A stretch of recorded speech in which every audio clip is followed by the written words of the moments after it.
YouTube channel start చేసిన తర్వాత మనకు డబ్బులు అనేది ఎప్పుడు వస్తాయి అనేది మనకైతే చాలామంది నాకు మెసేజ్లో అంటే నాకు కామెంట్ చేస్తున్నారు.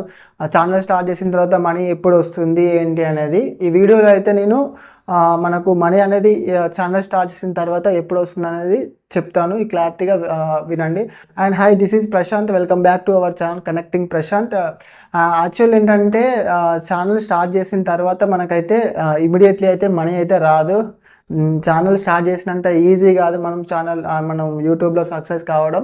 దానికి పేషెన్సీ ఉండాలి. ఎందుకంటే మనం చేసే కంటెంట్ అనేది బాగుంటే కంపల్సరీ సక్సెస్ అనేది వస్తుంది. అండ్ కొంతమందికి అయితే 3 years 4 years కూడా పడుతుంది ఛానల్ పెట్టిన తర్వాత జస్ట్ మానిటైజేషన్ కావడానికి, అంటే మనీ రావడానికే. కొంతమందికి అయితే ఛానల్ పెట్టిన 1 or 2 monthsలోనే మానిటైజేషన్ అయితే అవుతుంది. వ్యూస్ చాలా వస్తాయి, సబ్స్క్రైబర్స్ వస్తుంటారు. బట్ మరి వాళ్ళకి అలా ఎందుకు వస్తుంది, మరి మిగతా వాళ్ళకి ఇలా టైం ఎందుకు పడుతుందంటే డిపెండ్స్ ఆన్ యువర్ కంటెంట్. అంటే మీరు చేసే కంటెంట్ మీద మనకైతే అంటే మీరు చేసే కంటెంట్ మీద డిపెండ్ అయి ఉంటుంది మనకు వ్యూస్ అనేది.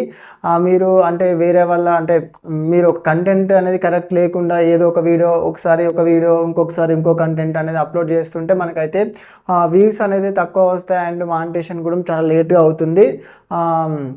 అండ్ మనకు యూట్యూబ్లో ఫస్ట్ పేమెంట్ రావడానికి చాలా టైం పడుతుంది. అంటే కొంతమందికి తొందరనే వస్తుంది, కొంతమందికి లేట్ అవుతుంది. చాలామంది అయితే యూట్యూబ్లో మనీ వస్తున్నాయి కదా అని ఛానల్ అయితే స్టార్ట్ చేస్తారు.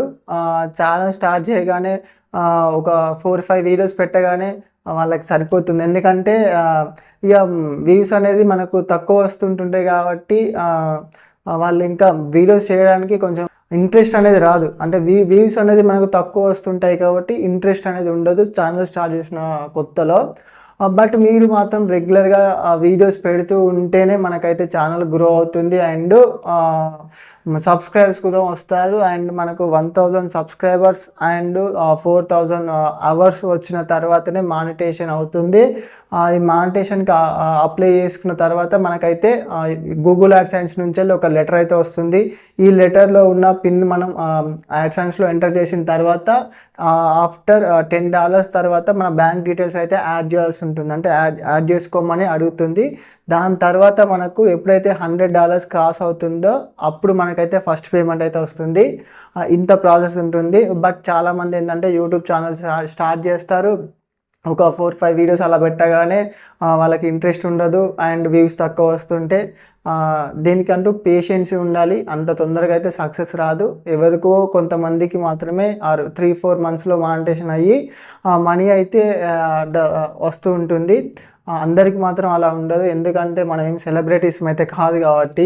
చాలామంది ఏంటంటే ఛానల్ స్టార్ట్ చేసిన తర్వాత ఈ ఛానల్ స్టార్ట్ చేశాం కదా అని దీని మీద ఇన్వెస్ట్ చేస్తూ ఉంటారు. అంటే కెమెరాస్ కొనడం అండ్ ట్రైప్యాడ్స్, ల్యాప్టాప్స్ ఇలాంటి అంటే ఇన్వెస్ట్ చేస్తూ ఉంటారు. బట్ నా సజెషన్ ఏంటంటే మనం ఏంటంటే జస్ట్ మొబైల్ ఉంటే మొబైల్ ద్వారానే మీరైతే మానిటైజేషన్ అయ్యే వరకు ట్రై చేయండి. అంటే వీడియోస్ పెడుతూ క్లారిటీగా ఎడిటింగ్ చేస్తూ అప్లోడ్ చేయండి. ఆఫ్టర్ మీకు ఇన్కమ్ వస్తుంటే స్టెప్ బై స్టెప్ మీకు కొంచెం అంటే మీకు అవసరమైన ఎక్విప్మెంట్స్ అనేది కొనుక్కోండి. ఇది బెటర్. ఫస్టే మనం యూట్యూబ్ మీద అంటే ఛానల్ మీద ఇన్వెస్ట్ చేయడం ఇది కరెక్ట్ కాదు. ఎందుకంటే మనం ఛానల్ స్టార్ట్ చేయగానే అంత తొందరగా అయితే మనీ రాదు. అందరు మనీ ఎక్కువ వస్తుంది కదా అని వస్తూ ఉంటారు. బట్ అంత మనీ ఏం రాదు ఇక్కడ. అంటే డిపెండ్స్ ఆన్ వ్యూస్ మీద బేస్ చేసుకొని ఉంటుంది. అండ్ మనం చేసే కంటెంట్ మీద కూడా బేస్ చేసుకొని ఉంటుంది.